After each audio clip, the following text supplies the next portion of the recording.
ദൈവനാമത്തിന് മഹത്വം ഉണ്ടായിരിക്കട്ടെ. ഞാനൊരു അക്രൈസ്തവയാണ്.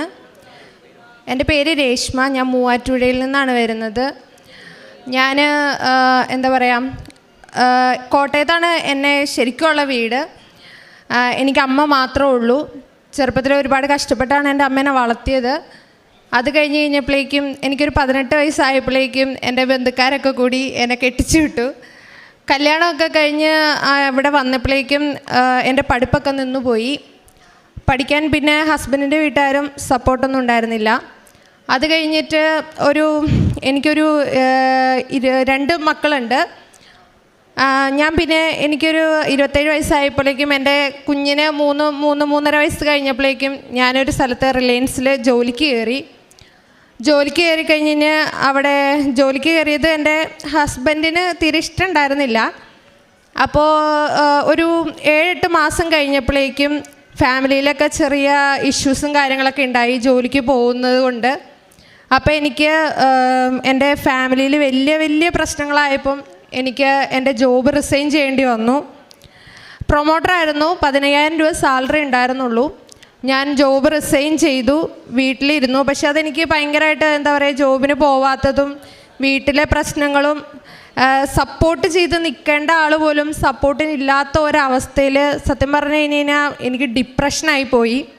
3 മാസം ഞാൻ എൻ്റെ റൂമിൻ്റെ അകത്ത് തന്നെ വാതിലടച്ചിട്ട് ഇരിക്കലായിരുന്നു. ഞാൻ പുറത്തിറങ്ങിയില്ല, മക്കളുടെ കാര്യങ്ങൾ എന്നെ നോക്കില്ല, ഹസ്ബൻഡിനോട് മിണ്ടില്ല, ഹസ്ബൻഡിൻ്റെ അമ്മയോട് മിണ്ടില്ല, ഫുഡ് കഴിക്കില്ല, വെള്ളം കുടിക്കില്ല. അതുപോലെ എൻ്റെ ജീവിതം ഭയങ്കര ഡിപ്രഷനിലായിരുന്നു. അതിനും കുറേ പ്രശ്നങ്ങളും കാര്യങ്ങളൊക്കെ ഉണ്ടായിരുന്നു. അപ്പോൾ എൻ്റെ ഹസ്ബൻഡിൻ്റെ അമ്മ വന്നിട്ട് എപ്പോഴും എൻ്റെ അടുത്ത് പറയും, മോൻ വന്ന് കഴിക്കേ, മോൻ്റെ ജീവിതം ഇങ്ങനെ ആവൂല, ഇതൊക്കെ മാറണ ഒരു ദിവസം മോൻ്റെ ജീവിതത്തിലേക്ക് വരും. അമ്മ ഭയങ്കര സപ്പോർട്ടായിരുന്നു, ഹസ്ബൻഡിൻ്റെ അമ്മ. അമ്മച്ചോട് എത്ര താങ്ക്സ് പറഞ്ഞാലും മതിയാവില്ല, അതുപോലെ സപ്പോർട്ടായിരുന്നു. ആ സമയത്ത് ഡിപ്രഷൻ ആയതുകൊണ്ട് ഞാൻ മുറിക്കാത്തിരുന്ന് തന്നെ ചിരിക്കുക, അല്ലെങ്കിൽ എന്താ പറയുക, ആരോടും മിണ്ടില്ല, ഭയങ്കര അവസ്ഥ. മക്കളൊന്നും വന്ന് വിളിച്ചാലൊന്നും മിണ്ടത്തില്ലാത്തൊരവസ്ഥയായിരുന്നു. അതുപോലെ ഫാമിലി ഇഷ്യൂ ഉണ്ടായിരുന്നു. ആ സമയത്ത് ഞാൻ ഇൻസ്റ്റാഗ്രാമിലൊരു റീല് കണ്ടു ഒരച്ഛൻ്റെ. അതിനകത്ത് ഇങ്ങനെ പറയാണ്, ഈശോയുടെ മുന്നിൽ മുട്ടുകുത്തിയവരെ ഒരിക്കലും മറ്റൊരാളുടെ മുമ്പിൽ മുട്ടുകുത്താൻ ഈശോ സമ്മതിക്കില്ല എന്നുള്ളൊരു റീല് കണ്ടു. അത് ഭയങ്കരമായിട്ട് എന്നെ സ്ട്രൈക്ക് ചെയ്തു. ഭയങ്കരം എന്ന് പറഞ്ഞു കഴിഞ്ഞാൽ ഭയങ്കരമായിട്ട് എന്നെ സ്ട്രൈക്ക് ചെയ്തു. അവിടെ നിന്ന് ആ ഒരു റീല് കണ്ടിട്ട് പിന്നീട് നടന്നത് ഭയങ്കര ചേഞ്ചസാണ് എനിക്ക്. കാരണം പിന്നെ ഞാൻ ആ അച്ഛൻ്റെ റീൽസൊക്കെ കണ്ടിന്യൂസ്ലി കാണാൻ തുടങ്ങി. അതിൽ നിന്ന് എനിക്ക് കൃപാസനത്തിൻ്റെ ഒരു സാക്ഷ്യത്തിൻ്റെ ഒരു വീഡിയോ കിട്ടി. ഞാനത് കണ്ടു. അത് കണ്ടു കഴിഞ്ഞപ്പോൾ ഞാൻ പിന്നെ അത് അച്ഛൻ്റെ ഒഫീഷ്യൽ ചാനലിൽ നിന്ന് തന്നെയുള്ളൊരു സാക്ഷിയായിരുന്നു. ഞാൻ അച്ഛനെ ഫോളോ ചെയ്തു. പിന്നെ എനിക്ക് നോട്ടിഫിക്കേഷൻ വരാൻ തുടങ്ങി. പിന്നെ ഞാൻ അച്ഛൻ്റെ ടോക്കുകൾ കേട്ടാൻ തുടങ്ങി. അതിനകത്ത് ഞാൻ ആദ്യം കേട്ടൊരു വാക്കെന്ന് പറഞ്ഞാൽ, 0 മെറിറ്റിൽ നിൽക്കണ ഒരാൾക്ക് ഉടമ്പടി എടുത്തു കഴിയുമ്പോൾ അവരുടെ സമയം ചുരുക്കിയിട്ട് ദൈവത്തിൻ്റെ കൃപയാൽ ആ കാര്യങ്ങൾ സാധിച്ചു കിട്ടുന്ന ഒരു സാക്ഷിയായിരുന്നു.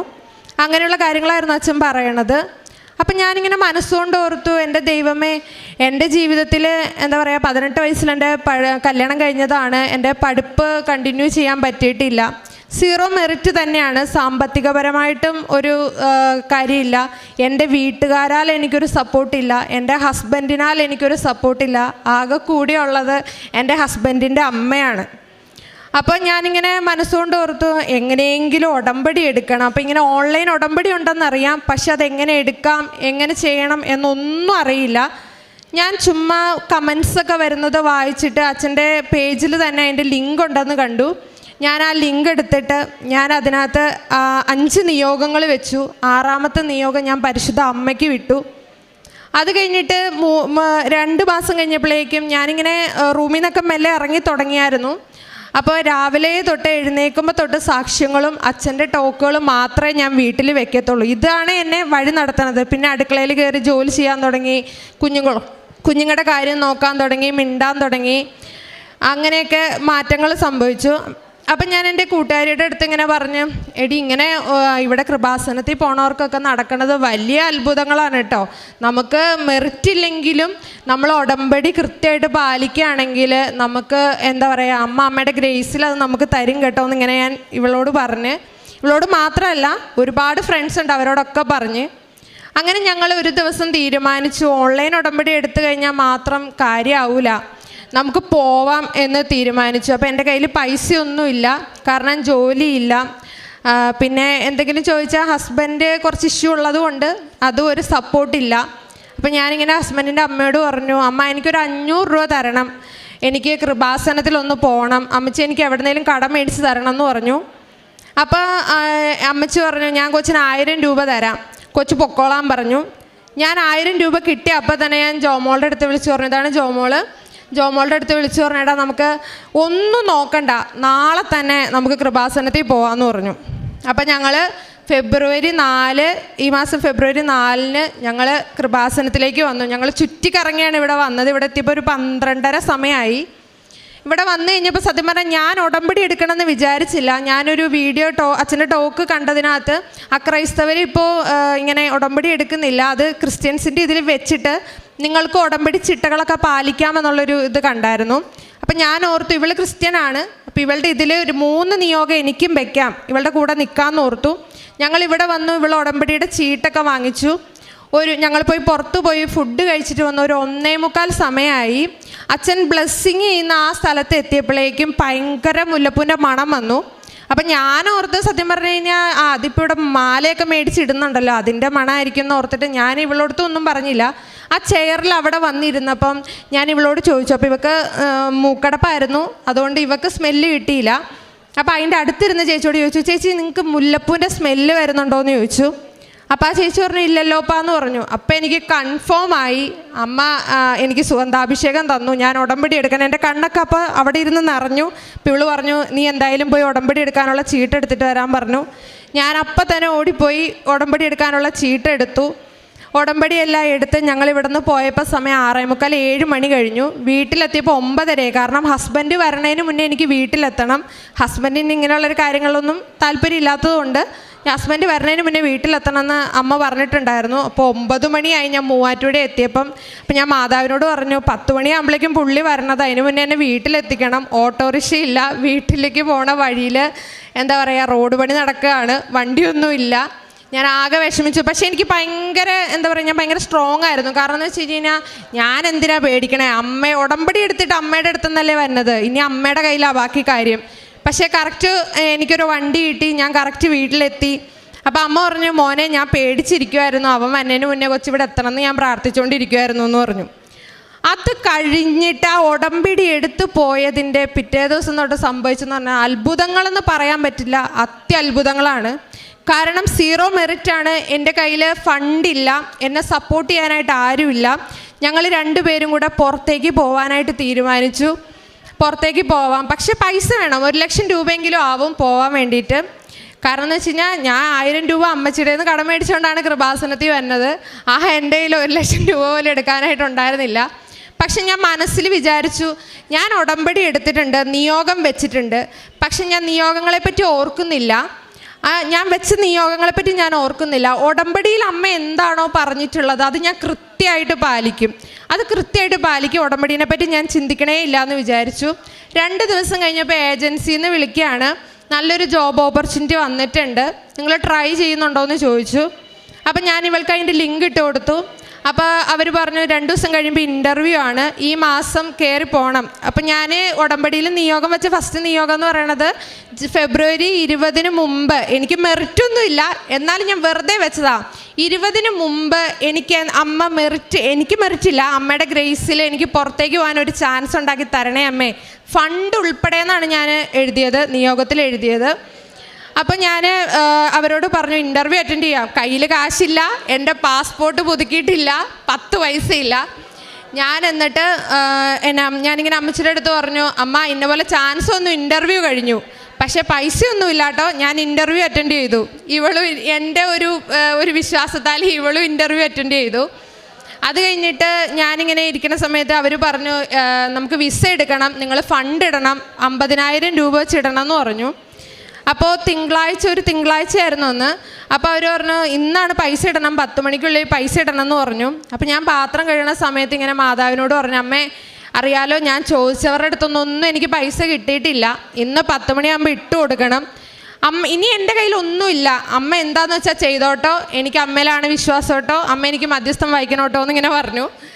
ഒരു 11 മണിയായപ്പോൾ ഇവൾ എന്നെ വിളിച്ചിട്ട് പറഞ്ഞു, എടാ നിനക്ക് പൈസ വല്ല ആയോ? അപ്പം ഞാൻ പറഞ്ഞു ഇല്ലാടാ, എൻ്റെ പോക്കൊന്നും നടക്കൂല എന്നാ തോന്നണേന്ന് പറഞ്ഞു. അപ്പോൾ ഇവൾ എന്നോട് പറയാണ്, എടാ നീ മൂവാറ്റുപുഴയ്ക്ക് വാ, എൻ്റെ ആൻറ്റി പറഞ്ഞു ഒരു മാല പണയം വെക്കാൻ തരാമെന്ന് പറഞ്ഞിട്ടുണ്ടെന്ന് പറഞ്ഞു. ഹല്ലേലൂയ. കാരണം അത് പറയുമ്പോൾ എനിക്കെൻ്റെ കാരണം എന്ന് വെച്ചാൽ ആ ആൻറ്റി നമ്മൾ പ്രതീക്ഷിച്ച ഒരാളല്ല.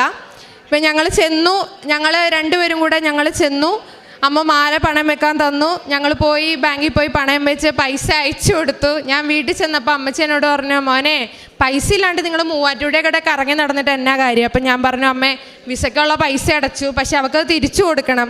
അപ്പം ഞാൻ ബസ്സിൽ തിരിച്ചു പോരണ സമയത്ത് ഇങ്ങനെ മനസ്സിലോർത്തു, എൻ്റെ ദൈവമേ ജോമോൾക്ക് പൈസയായി, ഇനി എൻ്റെ പൈസ എന്ന് പറഞ്ഞാൽ ചോദിച്ചവരുടെ അടുത്തൊന്നും ഒന്നും എനിക്ക് കിട്ടിയിട്ടില്ല, ഞാൻ എന്ത് ചെയ്യും അമ്മ. അപ്പം ഞാൻ മനസ്സോർത്തു, അമ്മയ്ക്ക് എന്നോട് ഒത്തിരി ഇഷ്ടം ഉണ്ടായിരിക്കും, അതുകൊണ്ടായിരിക്കും എന്നെ പരീക്ഷിക്കണേ. അമ്മ എത്ര പരീക്ഷിച്ചാലും അമ്മയുടെ അടുത്ത് ഞാൻ തറുതല പറയൂല, അമ്മ എന്നെ സഹായിക്കൂല എന്ന് പറയൂല എന്ന് ഞാൻ മനസ്സിലോർത്ത് വീട്ടിൽ ചെന്നു. വീട്ടിൽ ചെന്നപ്പോഴേക്കും ഞങ്ങൾ ചോദിച്ച ചേച്ചി എനിക്ക് 25,000 രൂപയാണ് തരാമെന്ന് പറഞ്ഞത്. ആ ചേച്ചി ഒരു 5 മണിയായപ്പോൾ എന്നെ വിളിച്ചിട്ട് പറഞ്ഞു, പൊന്നു ഞാൻ വീട്ടിലേക്ക് വരുവാണ്, 50,000 രൂപ ഇപ്പം തന്നെ കൊണ്ടു തരാമെന്ന് പറഞ്ഞു. Praise the Lord. 50,000 രൂപ അപ്പം തന്നെ ആ ചേച്ചി കൊണ്ടു തന്നു. അപ്പം ഞാൻ 1,00,000 രൂപയാണ് ചോദിച്ചത്, ചേച്ചി 25,000 രൂപയെ തരുവുള്ളെന്നാണ് പറഞ്ഞിരുന്നത്, പക്ഷെ 50,000 രൂപ കൊണ്ടു തന്നു. ആ 50,000 രൂപയ്ക്ക് എൻ്റെ ഒരു ഓർണമെൻറ്റ്, അതായത് എൻ്റെ ഒരു കൊലുസ് ഞങ്ങളുടെ സൊസൈറ്റിയിൽ പണയം ഇരിക്കുന്നുണ്ടായിരുന്നു. ഞാൻ അമ്മച്ചിനെയും കൂട്ടിക്കൊണ്ടുപോയി ആ സ്വർണ്ണം എടുത്ത് ആ ഓർണമെൻറ്റ് മേടിച്ച കടയിൽ തന്നെ കൊണ്ടുപോയി വിറ്റപ്പോൾ ഞങ്ങൾക്കൊരു 10,70,000 രൂപ കൂടുതൽ കിട്ടി. അപ്പോൾ 70,000 രൂപയായി.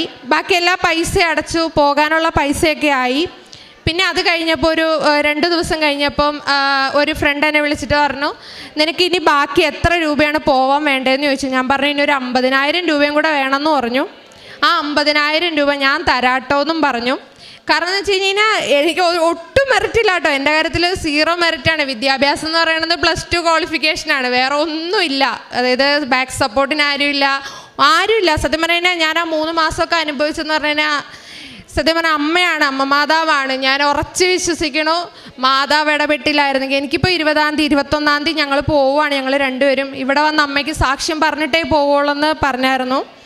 പിന്നെ ഇവിടുന്ന് കിട്ടിയ ഉടമ്പടി വസ്തുക്കൾ, അതായത് ഉപ്പ്, എൻ്റെ കുഞ്ഞിന് ഒരു ദിവസം രാവിലെ എഴുന്നേറ്റപ്പോൾ നല്ല പനിയായിരുന്നു. അപ്പം അമ്മ പറഞ്ഞു ആശുപത്രി കൊണ്ടുപോകാൻ പറഞ്ഞു. ഞാൻ പറഞ്ഞു ആശുപത്രി കൊണ്ടുപോകാൻ വരട്ടെ, അതിലും വലിയ എന്താ പറയുക ഗുണമുള്ളൊരു സാധനമല്ല ഇവിടെ ഇരിക്കണേ, നമുക്ക് അതൊന്ന് ട്രൈ ചെയ്യാമെന്ന് പറഞ്ഞു. ഞാൻ ഉച്ചയ്ക്ക് ഇച്ചിരി കഞ്ഞി എടുത്തപ്പം അതിനകത്തേക്ക് ഉപ്പിട്ടിട്ട് മാതാവിൻ്റെ ഫോട്ടോയുടെ അടുത്ത് നിന്നിട്ട് ഞാൻ ഇങ്ങനെ പറഞ്ഞു, അമ്മേ എൻ്റെ കുഞ്ഞിന് തീരെ ഛർദിയാണ്, നല്ല പനിയാണ്, ഉപ്പിട്ട് ഞാൻ കഞ്ഞി കൊടുക്കാൻ പോവുക, ഇനി ബാക്കി അമ്മയുടെ കയ്യിലാട്ടോ എന്ന് പറഞ്ഞു. ഞാൻ കഞ്ഞി കോരി 2-3 സ്പൂൺ കൊടുത്തു കഴിഞ്ഞ് ഒരു 10-15 മിനിറ്റ് കഴിഞ്ഞപ്പോഴേക്കും കൊച്ചു നല്ല ആക്റ്റീവായി. ആശുപത്രി കൊണ്ടുപോകേണ്ടി വന്നില്ല. Praise the Lord. കാരണം എന്ന് വെച്ച് കഴിഞ്ഞാൽ അത് അമ്മയുടെ വലിയ അനുഗ്രഹമാണ്. പിന്നെ ഉടമ്പടി തൈലം ഞാൻ എൻ്റെ അമ്മച്ചിക്ക് കാലിന് തേയ്മാനം ഉള്ളതാണ്, ഞാൻ എന്നും അമ്മച്ചിക്ക് വൈകുന്നേരം കാലിൽ കുരിശ് വരച്ചു കൊടുക്കും. പിന്നെ ഞങ്ങളെല്ലാവരും തന്നെ നെറ്റിയിൽ വൈകുന്നേരം കുരിശ് വരയ്ക്കും. പിന്നെ പ്രേക്ഷിത പ്രവർത്തനം എന്ന് പറഞ്ഞാൽ ഞാൻ എല്ലാവരും തന്നെ വഴിയോരത്തിരിക്കണവരെയൊക്കെ ഞാൻ ഹെൽപ്പ് ചെയ്യാറുണ്ട്. ഫണ്ടായിട്ടാണെങ്കിലും ഫുഡായിട്ടാണെങ്കിലും. പിന്നെ സ്നേഹത്തോടെ അവരുടെ തലയിലൊക്കെ ഒന്ന് തലോടി സംസാരിക്കും, അങ്ങനെയൊക്കെ ഞാൻ ചെയ്യാറുണ്ട്. പിന്നെ പത്രം കൊടുക്കുന്നത്, എൻ്റെ കയ്യിലൊരു പത്രം, ഞാൻ റിലയൻസിൽ ജോലി ചെയ്തുകൊണ്ടിരുന്ന സമയത്ത് എനിക്കൊരു പത്രം കിട്ടിയത്. ഒരു ചേച്ചി ഒഴിവാക്കുന്നത് പോലെയാണ് എൻ്റെ കയ്യിൽ പത്രം കൊണ്ടു തന്നത്. അന്ന് അതിൻ്റെ മഹത്വം എനിക്കറിയില്ലായിരുന്നു. ഞാനത് ആ ബസ് സ്റ്റോപ്പിൽ വെച്ചിട്ട് ഞാൻ ബസ് കയറി എൻ്റെ വീട്ടിലേക്ക് പോയി. അത് കഴിഞ്ഞിട്ട് ആ ഒരു പത്രം എൻ്റെ കയ്യിൽ കിട്ടാൻ വേണ്ടി ഞാൻ ഒരുപാട് കൊതിച്ചിട്ടുണ്ട്. പക്ഷെ ഞാൻ പത്രം അർഹതപ്പെട്ടവർക്ക് മാത്രമേ കൊടുക്കാറുള്ളൂ. അവിടെ ഇവിടെയും വെക്കും എന്ന് എനിക്ക് തോന്നണവർക്ക് ഞാൻ പത്രം കൊടുക്കാറില്ല. കാരണം ഇത് അർഹതപ്പെട്ടവൻ്റെ കയ്യിലെത്തണമെന്ന് മാത്രമാണ് ഞാൻ ആഗ്രഹിക്കുന്നത്. അപ്പോൾ ഞങ്ങൾ 21-ാം തീയതി പോവുകയാണ്. എല്ലാവരും ഞങ്ങൾക്ക് വേണ്ടി പ്രാർത്ഥിക്കണം. അമ്മ മാതാവിനും തിരുക്കുമാരനും കോടാനുകോടി നന്ദി പറയുന്നു. പരിശുദ്ധ അമ്മയുടെ മധ്യസ്ഥതയിൽ ലഭിച്ച വലിയൊരു അനുഭവമാണ്. ഇതിൻ്റെ ഈ ഒരു സാക്ഷ്യത്തിൻ്റെ പ്രത്യേകത വലിയ ബോധ്യത്തിൽ നിന്നാണ് പറയുന്നതെന്നുള്ള കാര്യം നമ്മൾ ഹൃദയം കൊണ്ട് കേൾക്കുമ്പം വ്യക്തമാണ്. അപ്പം ദൈവം നമ്മളിലൂടെ ഇപ്പം നമ്മളെപ്പോഴും എന്തിനാണ് നമ്മൾ ഈ വാട്സപ്പിൽ സാക്ഷ്യങ്ങൾ ഷെയർ ചെയ്യുന്നത്, എന്തിനാണ് നമ്മൾ അച്ഛനെപ്പോഴും പറയും നമ്മളിവിടുത്തെ ധ്യാനങ്ങളും സാക്ഷ്യങ്ങളും ഒക്കെ ഇപ്പം നമ്മൾ മാത്രമല്ല, ആരൊക്കെയോ പ്രേക്ഷിത പ്രവർത്തനത്തിൻ്റെ ഭാഗമായിട്ട് ഒരുപാട് പേരത് കട്ട് ചെയ്തൊക്കെ ഇടുന്നുണ്ട്.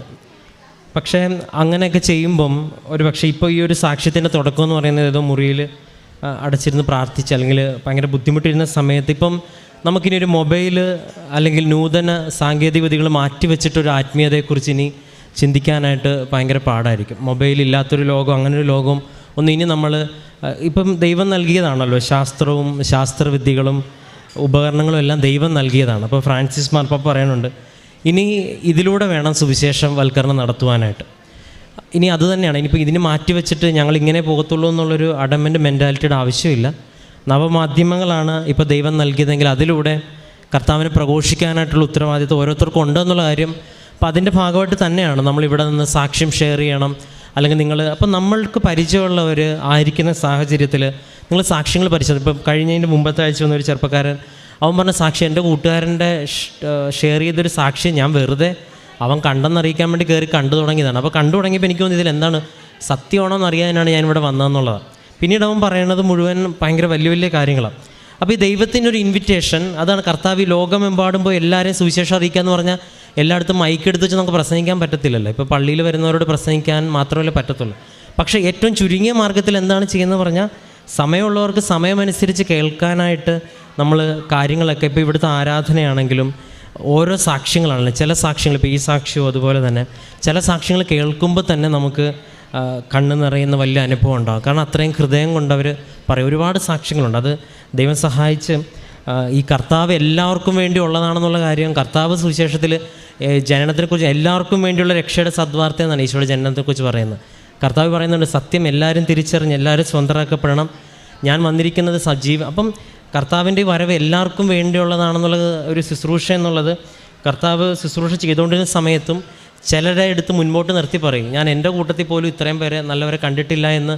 അപ്പം കർത്താവ് എല്ലാവർക്കും വേണ്ടിയുള്ളതാണ്. ഇപ്പം ഈ മകൾ പറഞ്ഞ സെൻറ്റൻസ് അനുസരിച്ച് ഫിലിപ്പിയർക്ക് എഴുതിയ ലേഖനത്തിൽ എല്ലാവരും ഒരു ദിവസം കർത്താവിന് മുമ്പിൽ മുട്ടുമടക്കി കർത്താവാണ് രക്ഷകനെന്ന് ഏറ്റുപറയുന്നതൊക്കെ പറയുന്ന ഈശോയുടെ മുമ്പിൽ മുട്ടുമടക്കുന്നവൻ വേറെ ഒരിക്കലും. ഇപ്പം ഇതൊരു അഭിഷേകം പോലെ കടന്നു എന്നുള്ളത്. ആ സെൻറ്റൻസൊക്കെ നമ്മൾ ആവശ്യത്തിന് പ്രസംഗത്തിലും ബൈബിളിലൊക്കെ വായിച്ചിട്ടുള്ളൂ. പക്ഷെ നമുക്ക് തോന്നാത്ത എന്തോ ഒരു അഭിഷേകം ആ ഒരു ഇത് കാണുമ്പോൾ ഈ മകൾക്ക് തോന്നിയിട്ടുണ്ടെങ്കിൽ എവിടെയോ അതിലൊരു പ്രാർത്ഥനയുണ്ട്. അതിപ്പോൾ അത് ഇവിടുന്ന് വന്നതാണോ അല്ലെങ്കിൽ ആരെങ്കിലും ഷെയർ ചെയ്ത് നമ്മുടെ തന്നെ എടുത്ത് ഇട്ടതാണോ എന്നറിയത്തില്ല. പക്ഷേ അങ്ങനെ ഷെയർ ചെയ്യപ്പെടുന്ന നവമാധ്യമങ്ങളോട് ഷെയർ ചെയ്യപ്പെടുന്ന ഒരു മെസ്സേജിന് പോലും ഒരു ജീവിതത്തെ ഇതുപോലെ അൾത്താരയിലേക്ക് കൊണ്ടുവരാൻ തക്കവിധം അഭിഷേകം ലഭിക്കും എന്നുള്ളതാണ്. പിന്നെ രണ്ടാമത്തേത് പരിശുദ്ധ അമ്മയോട് ഈ മകൾ സംസാരിക്കുന്ന രീതി കേൾക്കുമ്പോൾ തന്നെ അറിയാം, വളരെ അഭേദ്യമായിട്ട് ബന്ധമുള്ള സ്വന്തം അമ്മയെക്കാളുപരി പ്രാർത്ഥനയിൽ അടുപ്പമുള്ള രീതിയിലാണ് സംസാരിക്കുന്നത്. ഈ ഒരു ഇൻറ്റിമസിയിലേക്കാണ് ഓരോ ഉടമ്പടി എടുത്തവർ എത്തിക്കുന്നത്. ഇതിൽ ജാതിയും മതവും എന്നൊരു വിഷയമല്ലെന്ന് ഇവിടെ പറയുന്ന സാക്ഷ്യങ്ങൾ കേൾക്കുമ്പോൾ മനസ്സിലായി. ഏറ്റവും മനോഹരമായിട്ട്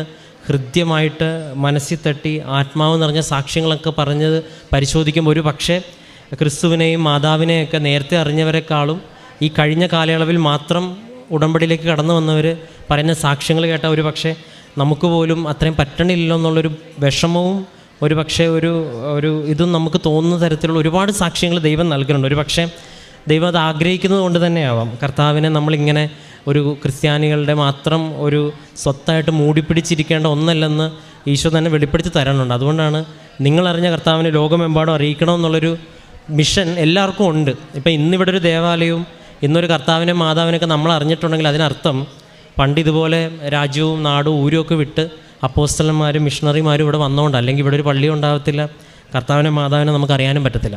അപ്പോൾ ഇത് ഇങ്ങനെ ഒരാൾ ഇറങ്ങിത്തിരിക്കുമ്പോൾ ദൈവം അവർക്ക് ആവശ്യമുള്ള ഭക്ഷണവും വെള്ളവും കാര്യങ്ങളൊക്കെ തരുവേ.